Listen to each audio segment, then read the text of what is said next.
সান আমারে রাইখা তোরা কই যাস? আমি তো করে ছাড়বো না।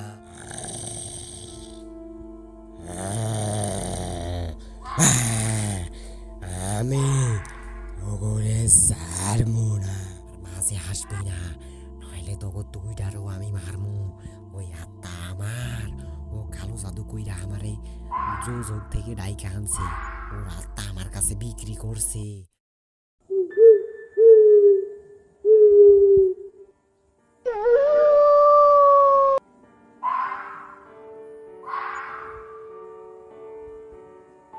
বুঝলি করিম, লাশটারে না আজকের মধ্যেই দাফন করতে হবে। পুলিশ এসে সব লাশটারে দেখে গেছে, এখন আমাদের হাতেই সব কাজ। না, লাশটারে আজকের মধ্যেই দাফন করালাম, বুঝলি করিম। তা বুঝলাম ভাই, কিন্তু লাশটা কেমনে মরলো ভাই? এত রক্ত চারদিকে, আপনি কি জানেন কিছু? আর লাশটারে দেখেও কেমন জানি উদাস, আর কেমন জানি তার মুখের একটা ভাব, মনে হয় মরার আগে লাশটা অনেক ভয়ানক কিছু একটা দেখছে। ওইসব আমি জানি না রে। পুলিশ তো বইলা গেল যে লাশটা নাকি অ্যাক্সিডেন্ট হয়েছে, ওর মাথায় আঘাত লাগিয়া সাথে সাথেই মারা গেছে। তবে যেই গাড়ি লাশটারে অর্থাৎ মানুষটারে মারছে, ওই গাড়িটা নাকি খুঁজা পাওয়া যায় না। তাই পুলিশ নাকি ওই গাড়িটারে খোঁজার লাগিয়া অনেক লোক পাঠাইছে। আমি এতটুকুই জানি করিম, এর বাইরে আমি কিছু জানি না। আর আমার জানার দরকারও নাই। আমাদের কাজ তো শুধু লাশকে তার আসল স্থানে পৌঁছে দেওয়া, তারা আসল গন্তব্যে পর্যন্ত পৌঁছে দেওয়াই তো আমাদের কাজ। এর বাইরে আমাদের আর কিছু জেনে কি লাভ? তা কিন্তু ঠিক ভাইজান, কিন্তু আমার লাশটার মুখখানি দেখা কেমন জানি মায়া লাগলো। মনে হইতাছে লোকটার অনেক ছাওয়া পাওয়া ছিল, কিন্তু তা পূরণ করার আগেই অকালেই মৃত্যু হয়ে গেল। তা আপনার লাগতেছে না ভাইজান? তা তোকে কি বলবো ওরে করিম, তা তো হয়ই। অনেক মৃত্যু আছে বুঝলি করিম, স্বাভাবিক। যেমন জলে ডুবা মরণ, আগুনে পুইরা মরণ, রোগে আক্রান্ত হয়ে মরণ, এইসব মৃত্যু হইল স্বাভাবিক। কিন্তু অনেক মৃত্যু আছে অস্বাভাবিক, যার পিছনে অনেক বড় কালো অন্ধকার লুকিয়ে থাকে। যেমন মনে করস না, বিষ খায়া মরণ, ফাঁসি দিয়ে মরণ, অ্যাক্সিডেন্টে মরণ, এইসব মরণের কয় অকালে মৃত্যু। এদের অনেক চাওয়া পাওয়া থাকে বুঝলি করিম। এর জন্য অনেক মানুষকে অনেক কিছু ভোগ করতে হয়, অনেক বিপদ ঘনিয়ে আসে রে। তা বললে কি লাভ? হয়তো ওদের ওই মরণের মতো এই লোকটারও তেমন চাওয়া পাওয়া ছিল, তা ওই সময় আমাদের যাই না কি লাভ? মানে ভাইজান, অকালে মৃত্যু আবার চাওয়া পাওয়া আবার কালো রহস্য কি? মানটা বুঝলাম না ভাইজান। তা করিম, ও তো তুই বুঝবি না, মাত্র সবে গত বছরই তো আমার সাথে যুক্ত হইলি। আমি তো এই লাইনে কাজ করতেছি প্রায় আজ 12 বছর হয়ে গেছে। আমি ওই লাশের মুখ দেখে বুঝতে লাইতে পারি লাশটা শেষকালে কি চাইতো আর মরার পরে কি চায়। তাই লাশের সাথে কেমন জানি আমার শরীরটা এখন মিশে গেছে। তাই আমি এখন লাশের মুখ দেখলেই বুঝতে পারি লাশটা কি চায়। আর অকাল মৃত্যু বলতে ওইসব কিছু না, তুই ভয় পাবি রাত কইটা, বুঝলি? তাই এত কিছু না বইলা চল আমরা সইলা যাই। সাইকেলটা নিয়ে সইলা গিয়া কবরটা খুইলা লাই, তারপর আইসা গরুর গাড়ি নিয়া লাশটারে নিয়ে যাম। তুই আর বেশি কথা বাড়াইস না এখন এই রাত বিরেতে। তোরে আবার ওইসব কথা বললে ডরে তুই এখান থেকে যাইতেই চাবি না। সবে মাত্র গরম রক্ত তোর শরীরে, তাও আবার আইস শহর থেকে। চল চল, তুই আমার সাইকেলের পিছনে উঠাবো, গিয়া আমরা গোরস্থানে কবরটা খুইলা তারপরে গোয়ানে কি নিয়ে আসবো লাশটারে নিয়ে যাইতে। উঠ উঠ করি। আচ্ছা ভাইজান, ডরাইলে আর বইলাম দরকার নাই।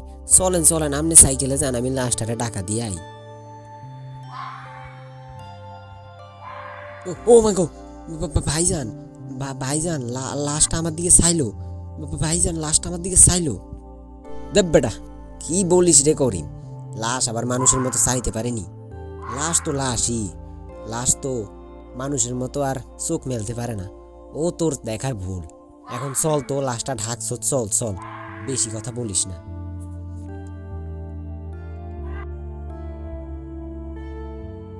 ওনার নাম আহসান। ওনার বয়স হবে প্রায় 45। আজ থেকে প্রায় 12 বছর আগে এই লাইনে তিনি যুক্ত হয়েছে। আজ 12 বছর পূর্ণ হলো তিনি এই লাশ টানা কাজ করছে। তার চোখ ফাঁকি দিয়েছে এমন কোনো লাশ নেই। এমন কোনো মৃত্যু নেই যা তিনি চোখে দেখেননি। জলে ডুবা লাশ, বিষ খাওয়া লাশ, আগুনে পোড়া লাশ, অ্যাক্সিডেন্টে লাশ, সবই তার চোখে দেখা। তাই এখন তিনি লাশের মুখ দেখেই বুঝে ফেলতে পারে লাশটির শেষ মুহূর্তে কী চাইতো, আর মৃত্যুর পর লাশটির শেষ ইচ্ছা কী। তাই তিনি এই লাশের সাথে কেমন যেন মিশ্রিত হয়ে গেছে। তাই এখন আর কোনো লাশ দেখেই তার ভয় করে না। তবে তার সাথে ওই লোকটি, যার নাম করিম, সে যুক্ত হয়েছে গত বছরের শেষের দিকে। গরম রক্ত আর এসেছে শহরের থেকে, পেটের দায়ে এই কাজে যুক্ত হয়েছে। তাই তার এখনও লাশের সাথে সম্পূর্ণ যুক্ত হয়নি। তাই ওরকম ভয়ানক লাশ দেখলে ওই একটু একটু ভয় পায় আর কি। তবে আহসান তাকে সামলে নেয়।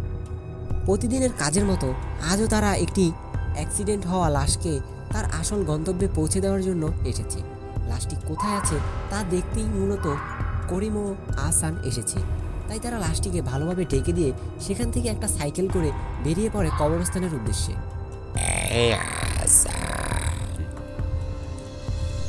আমারে রাইখা তোরা কই যাস?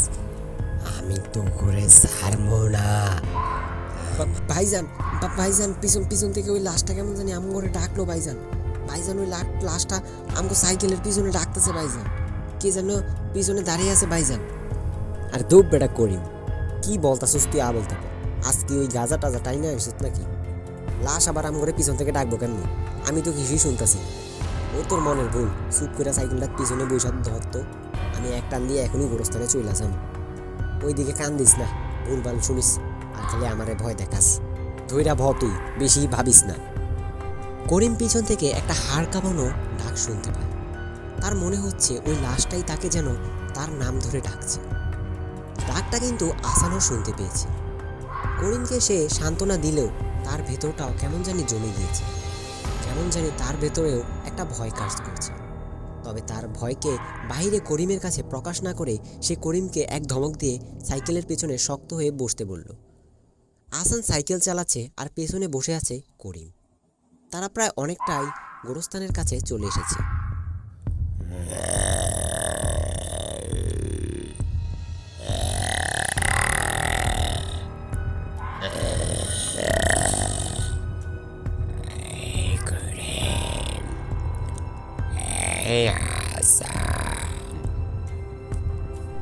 আমারে রাইখা তোরা কই যাস? আমি তো করে ছাড়বো না। আমারে বাসা, আমার শরীরটা জ্বলতাছে। ও মা, আমার শরীরটা জ্বলতাছে। আসান, ও করিম, আমারে তোরা মুক্তি দে। ওই পিশাচটা আমারে এখনো জ্বালাইতাছে। মৃত্যুর পরেও আমি শান্তি পাই নাই। ও করিম, ও আসান, আমারে তোরা মুক্তি দে। আহসান আর করিম সাইকেল চালিয়ে অনেকটা দূর এগোতেই তারা পেছন থেকে শুনতে পায় একটা কাঁপার স্বর। কেউ যেন তাদের কাছ থেকে সাহায্য চাইছে। এবার আহসানও স্বরটা স্পষ্ট শুনতে পায়। করিম স্বরটা শুনে ভয়ে আঁতকে ওঠে। তার সাথে আহসানও এবার অনেকটাই ভয় পায়। তারা দুজনেই পিছনে ঘুরে তাকায়। তারা দেখতে পায় তাদের থেকে কিছুটা দূরেই একটা ছায়ামূর্তি দাঁড়িয়ে আছে, আর সেখান থেকেই একটা গোঙানি আর চাপা স্বর বেরিয়ে যাচ্ছে। করিম ভয়ে আহসানকে উদ্দেশ্য করে বলল, ভাইজান, ভাইজান, শুনলেন? শুনলেন আপনি আওয়াজটা? ওই লাশটা আম করে আবার ডাকতেছে ভাইজান। ওই দেখেন, ওই দেখেন পেছনে দাঁড়িয়ে আছে ভাইজান। ভাইজান, ও আম করে ছাড়বো না, আম করে ও ছাড়বো না ভাইজান। ভাইজান, আপনি আমারে বাঁচান ভাইজান। ভাইজান, ভাইজান, ভাইজান, আমরা কি করবো ভাইজান? ও যে আমাদের দিকে আসতেছে ভাইজান। ও যে আমাদের দিকে আসতেছে ভাইজান। আরে দাঁড়া করিম, মনটার ভিতরে সাহস রাখ। আমি তোর লগে আছি, আমি তোর কিচ্ছু হইতে দিব না। দাঁড়া, ব্যাপারটা একটু বুঝতে দে, দেখতাছি আমি। এই এই ওইদিকে কেড়ে দাঁড়িয়ে রইছস? পথ আটকে দাঁড়িয়ে রইছত কেন? পথের থেকে সর, সর ওইখান থেকে। আর ওই পিঠ দেখে দাঁড়িয়ে রইছত কেন? সামনে দেখ, সামনে দেখ, সাবাস থাকলে সামনে আয়, সামনে আয়। কে বলছি, এদিকে আয়।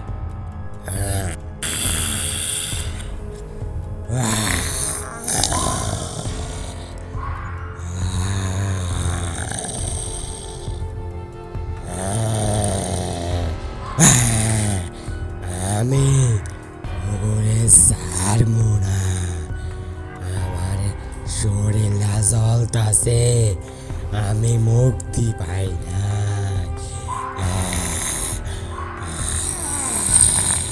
ও মাগো, ও মাগো, ভাইজান এই যে সেই লাশটা, এটা যে উইটা দাঁড়াইছে আমগো সামনে কথা কয় ভাইজান, ভাইজান আমার বাসান ভাইজান। এই দুষ্ট আত্মা, তুই আমগো পথ আটকে দাঁড়াইছস কেন? আর কেনই বা তুই আমগো রাস্তার সামনে আমগো কাজে বাধা হইতে যাইস? আর তোর মুক্তি বা হয় নাই কেন? আর কোন পিছাসের কথা তুই বলতেছিস? ঘুরে বল আমগো কাছে। আমার নাম রহিম। আমি বাইসা থাকতে অনেক কালো জাদু করছি, অনেক মানুষের ক্ষতি কইরা অনেক পাপ করছি। এমনি একদিন আমি কালো জাদু কইরা লোভে পইরা নরক থেকে এক পিসাস ডাইকা আনছি, যার কারণে আমি অনেক কোটিপতি হইতে পারতাম। কিন্তু আমার একটা ভুলের কারণে ওই পিসাস আমারে মাইরা লাইছে। আর সবাই ভাবছে আমার অ্যাক্সিডেন্ট হইয়া আমি মরছি। ওই পিসাস মরণের পরও আমারে শান্তি দেয় নাই। ওই পিসাস আমারে প্রতিনিয়ত জ্বালায়, আমার আত্মারে জ্বালিয়ে ফুলিয়া সারখার কইরা লাইতেছে। ও আমারে ওর লগে দোজগে নিয়ে যাইতে চায়। আমারে তোরা বাঁচা, আমারে তোরা মুক্তি দে। দেখো তুমি তোমার পাপের কর্মের শাস্তি পাইছো। গাইসা থাকতে যে যতই পাপ করো, মইরা গেলে তার শাস্তি পাইতেই হয়, যা তুমিও আজকে ভোগ করতেছো। তবে তুমি যেহেতু বলতেছো তুমি মুক্তি চাও, ঠিক আছে, আমি তোমাকে সাহায্য করবো। তবে তোমার মুক্তির জন্য কি করতে হইব ওইটা আমারে বলো, না হইলে তো আমি তোমার মুক্তির জন্য কোনো সাহায্যই করতে পারবো না। আর এই মুহূর্তে ওই ফিচার্সটাই বই কই, ওই ফিচার্সটাই কি আমাকে পিছনেও লাগতে পারে?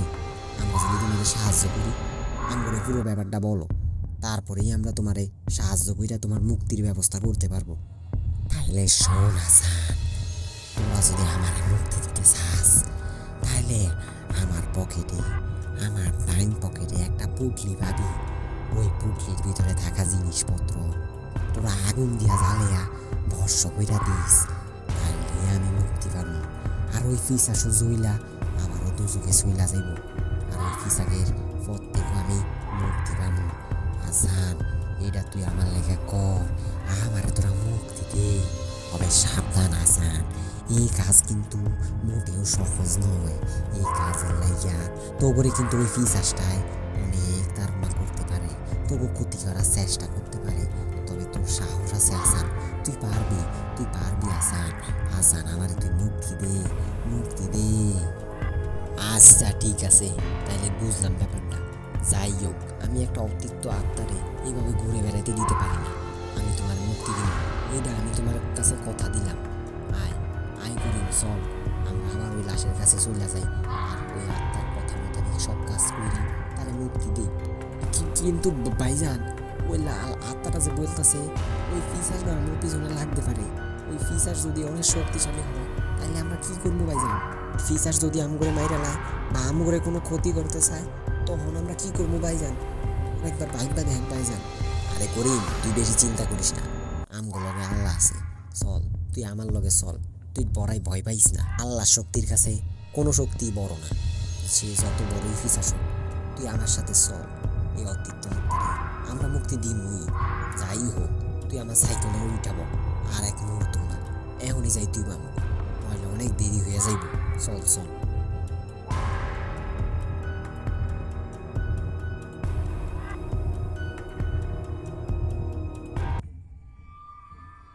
হাসান সিদ্ধান্ত নিল এই অতৃপ্ত আত্মাকে সে মুক্তি দিবে।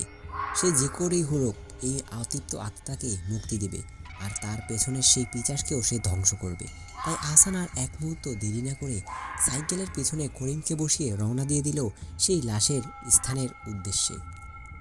হাসান ওই স্থানে এসে লাশটির পকেট থেকে একটা লাল পুটলি বাহির করলো। লাল পুটলিটি হাসান হাতে নিতেই সঙ্গে সঙ্গে যেন আকাশ বাতাস সব কালো অন্ধকারে ছেয়ে গেল। এক তীব্র হাওয়া বইতে থাকলো ওই জায়গায়। করিম অনেকটা ভয় পেয়ে যায়। আকাশ বাতাস কাঁপিয়ে একটা হাসির সাথে সেখানে প্রকট হয় দৈত্যাকার পিশাচ।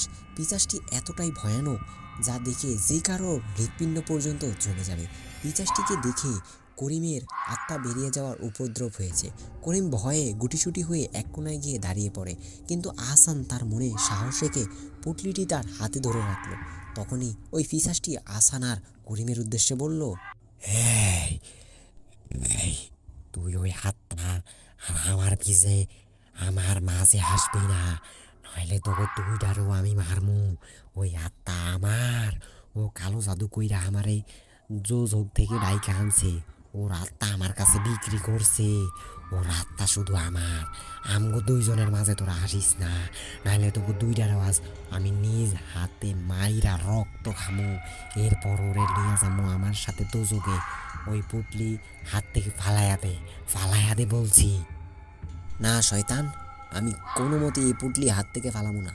আর আজ এই পুটলি জ্বালিয়ে আমি তোকে এই দুনিয়া থেকে বিনাশ করব। তোর আসল স্থানে তোকে আমি পাঠাবো। এই আত্মারে আমি কথা দিয়েছি, তাকে আমি মুক্তি দিবই দিব। আর তুই ওর পিছন ছাইরা দে, নয়তো ভালো হইব না। আমি এই পুটলি কখনো আমার হাত থেকে ফারামো না। করিম, করিম দেশলাইটা দে, এখনই এই পুটলিটা জ্বালাইয়া দেই। এই নে করিম, পুটলিটা অহনই জ্বালাইয়া দে, জলদি জ্বালা।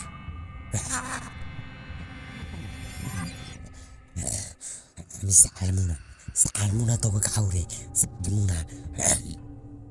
ভাইজান, ভাইজান আমার মাইরা লাইলো, ভাইজান বাসান, ভাইজান ওই পুটলিটা জ্বালান। ওই যে পইরা রইছে ভাইজান, জলদি জ্বালান ভাইজান, নইলে এই পিসাটা আম করে ছাড়বো না। জলদি ভাইজান। এই নে শয়তান, এবার মর, মর তুই এই আগুনে পুইরা।